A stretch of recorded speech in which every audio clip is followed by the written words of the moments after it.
투자의 기재 워런 버핏이 과거 주주총회에서 공개한 유언의 내용을 아시나요? 투자에 익숙치 않은 아내를 위해 버핏은 재산의 10%는 국채 매입에 투자하고 나머지 90%는 모두 S&P 500 인덱스 펀드에 투자하라는 유언을 미리 써놓은 것으로 알려졌습니다. 투자자라면 대체 S&P 500 인덱스 펀드가 뭐길래 버핏이 90%나 투자하라고 했을까 호기심이 들 수 있는데요. S&P 500 지수는 다우존스 지수, 나스닥 지수와 함께 미국 증시 3대 지수 중 하나입니다. 미국 신용평가기관 스탠더드 앤드 푸어스가 기업 규모, 유동성, 산업 대표성 등을 고려해 선정한 미국 시장 대표 상위 500개 기업을 토대로 발표하는 주가지수죠. 그리고 인덱스 펀드는 지수를 추종하는 펀드를 말합니다. 한마디로 버핏의 유언을 정리하자면 S&P 500 지수를 추종하는 펀드에 투자하라는 뜻이 되겠죠. 그런데 S&P 500 지수를 추종하는 펀드가 꽤 많습니다. 가장 대표적으로는 SPY, 그리고 VOO 등이 있죠. 그리고 또 다른 미증시 3대 지수, 나스닥 지수와 다우존스 지수를 추종하는 ETF들도 많습니다. 대표적으로 QQQ와 DIA 등이 있습니다. 오늘은 3대 지수 중 S&P 500 지수를 추종하는 주요 ETF들의 선호도부터 승률까지 비교해보고 어떻게 투자를 하면 좋을지 숨은 투자 꿀팁까지 함께 알아보겠습니다.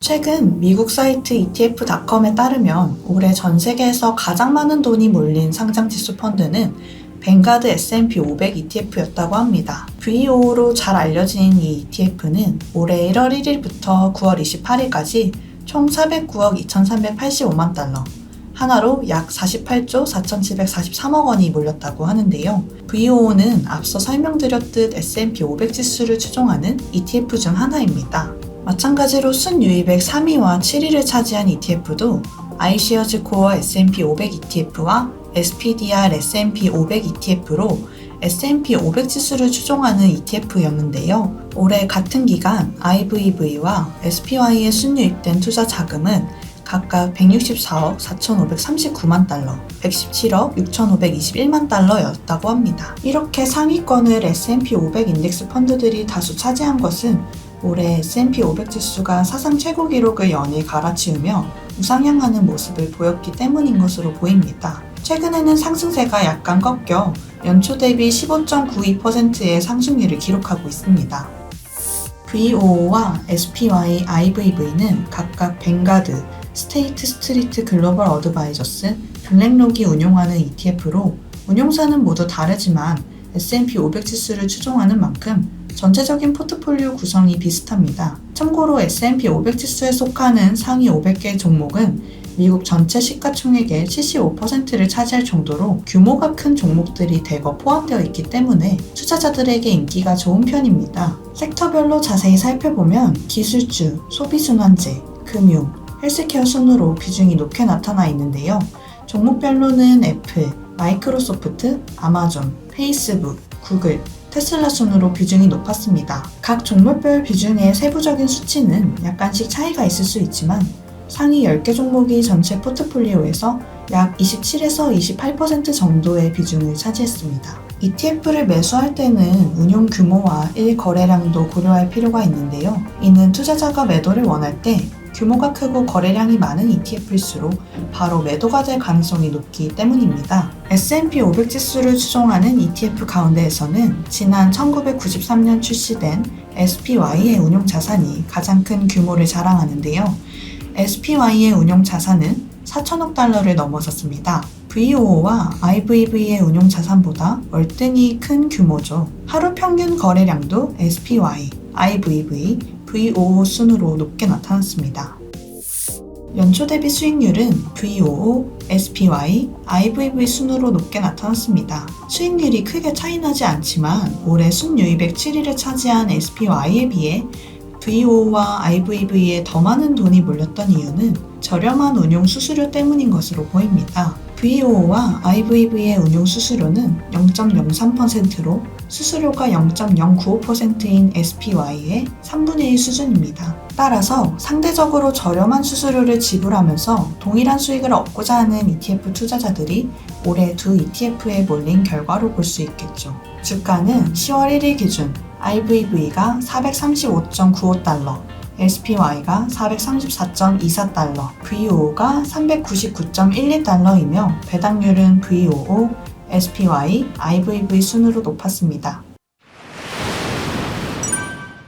한편 국내 상장된 S&P 500 지수 추종 ETF 중에서는 미래에셋 타이거 미국 S&P 500 증권상장 지수 투자 신탁이 올해 순유입에 8위에 올랐는데요. 올해 초부터 9월 28일까지 4,108억 2,112만원의 투자 자금이 새로 유입됐다고 합니다. 국내에 출시된 S&P 500 추종 ETF도 종류가 제법 많은데요. 국내 상장 S&P 500 관련 상품 중에서는 타이거, 미래에셋 자산운용, 킨덱스, 한국투자 신탁운용, 코덱스, 삼성자산운용 순으로 거래량과 거래 대금이 높게 나타났습니다. 간혹 상품명 뒤에 TR이 붙는 상품이 있는데요. 여기서 TR이란 토탈 리턴의 줄임말로 투자하여 발생하는 배당을 분배금으로 주는 대신 재투자하는 방식의 ETF를 말합니다. 상품명 뒤에 H가 붙는 상품은 환해지, 환위험 회피 상품으로 환율 변동에 따른 위험을 없애기 위해 거래 시 적용되는 환율을 고정시키는 상품을 말합니다.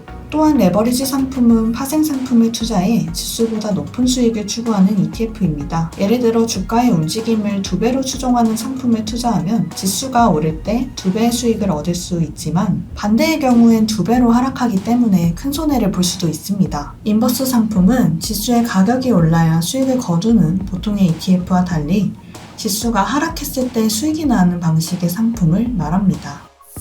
해외 ETF에 투자하고 싶지만 한 주당 가격이 부담스럽다면 국내에 상장한 미국 지수 추종 ETF에 투자하는 것도 방법인데요. 국내 상장 미국 S&P 500 ETF 중에서도 거래량이 가장 높은 타이거 미국 S&P 500 ETF와 킨덱스 S&P 500 ETF를 간단하게 비교해 보겠습니다. 일단 두 ETF 모두 보수가 동일합니다. 상장일도 같습니다. 보유 종목 역시 비슷하며 수익률도 큰 차이가 없습니다. 다만 시가총액이나 1거래량에선 타이거 ETF가 더 높습니다. 황금성의 측면에서도 규모가 크고 1거래량이 많은 ETF가 유리하다고 앞서 말씀드렸었는데요. 그래서인지 실제로 올 한 해 동안 국내 개인 투자자들이 순매수한 ETF 상위 10위 안에 미국 S&P 500 관련 ETF로는 타이거 미국 S&P 500 ETF가 유일합니다. 순매수액은 3,200억 원에 달하죠. 10월 1일 기준으로 주가는 킨덱스 S&P 500 ETF 쪽이 12,900원으로 높습니다. 타이거 미국 S&P 500 ETF는 12,795원입니다. 두 ETF의 경우는 해당하지 않지만 간혹 같은 지수를 추종하는 ETF인데도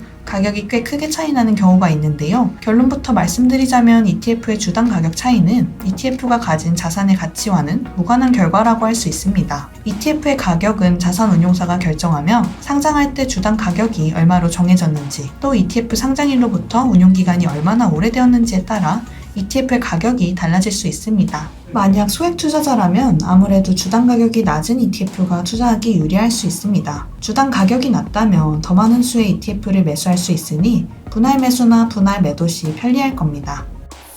몇몇 전문가들은 국내에 상장된 해외 주식 ETF의 경우 대부분 환해지를 안 하기 때문에 달러 가치가 오르면 추가 수익도 기대할 수 있는 장점이 있다고 합니다. 국내에 상장한 해외 주식 ETF는 환전이 ETF 내부에서 이루어지기 때문에 환전 수수료가 저렴하고 무엇보다 국내 코스피 시장에서 거래되기 때문에 거래가 편리하다는 것이죠. 다만 다른 국내 주식 ETF와 달리 해외 주식 ETF에서 발생하는 매매 차익에 대해서는 세금을 내야 한다는 점을 고려해야 합니다. 국내 주식 ETF는 매매 차익을 얻어도 세금이 없지만 해외 주식 ETF는 매매 차익이 있을 시 15.4%를 세금으로 내야 합니다. 그렇지만 중개형 ISA로 국내 상장의 해외 ETF를 매매했을 경우 순이익 200만원까지는 비과세이며 200만원을 초과한 수익에 대해 9.9%만 내면 됩니다. 소득이 5천만원 이하인 근로소득자나 3,500만원 이하인 자영업자, 농어민에게는 비과세 혜택이 400만원까지 커집니다. 무엇보다 ISA는 배당 수익에서 원천 징수되던 배당 소득세를 아낄 수 있어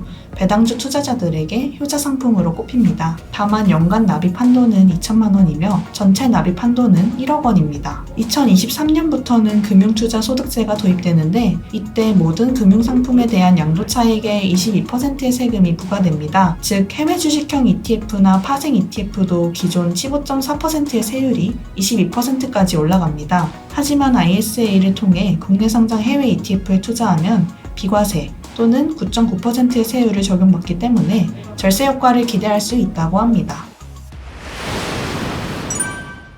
지금까지 미국 S&P 500 관련 ETF에 투자할 수 있는 여러 가지 방법에 대해 알아봤습니다. 그런데 해외 주식에 직접 투자하고 싶지만 한 주당 40에서 50만 원대의 가격은 너무 부담스럽고 국내 상장한 해외 ETF는 싫다면 두 가지 방법이 더 있습니다. 한 가지는 소수점으로 ETF를 구매할 수 있는 앱을 이용하는 방법이 있는데요. 적은 금액으로 원하는 ETF에 직접 투자할 수 있다는 장점이 있지만 상대적으로 수수료가 비싸다는 점과 구매할 수 있는 ETF의 종류가 제한적이라는 단점이 있습니다. 다른 한 가지 방법은 비싼 ETF를 대체할 만한 비슷한 ETF에 대신 투자하는 방법도 있습니다. 이를테면 SPY의 미니 버전인 SPLG나 SPY와 QQQ의 중간 성격인 SPYG 같은 ETF에 투자하는 방법이죠. SPLG 같은 경우는 같은 회사에서 나중에 출시한 SPY의 미니 버전이기 때문에 추종 지수는 동일하면서 주가나 수수료는 훨씬 저렴하다는 장점이 있습니다. 다만 거래량이나 시가총액은 훨씬 낮다는 점은 투자하실 때 유의하실 필요가 있습니다. 이처럼 투자를 하려고 마음만 먹으면 생각보다 많은 선택지들이 존재하니까 이런 점들을 잘 알아보시고 참고하셔서 성투하시길 바랍니다.